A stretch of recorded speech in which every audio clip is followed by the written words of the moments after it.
May inilabas na mga screenshot ang social media personality na si Zian Gasa tungkol sa umano'y isang Viva Max actress na tila hinuhut-hutan umano ng pera ang isang politiko.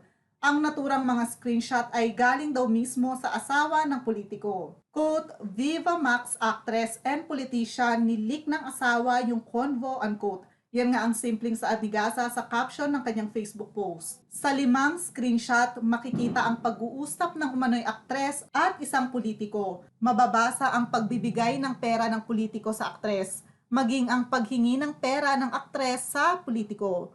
Sa huling screenshot may kasamang picture ng umano'y aktres ngunit hindi kita ang mukha nito. Kanya-kanya tuloy na hula ang mga netizens kung sino nga ang babaeng ito.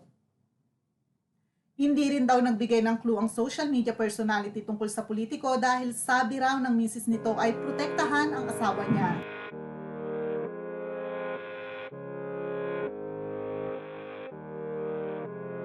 Samantala, sa panibagong post, pinabulaanan agad ni Gasa na hindi si Ivana Alawi ang nasa screenshot.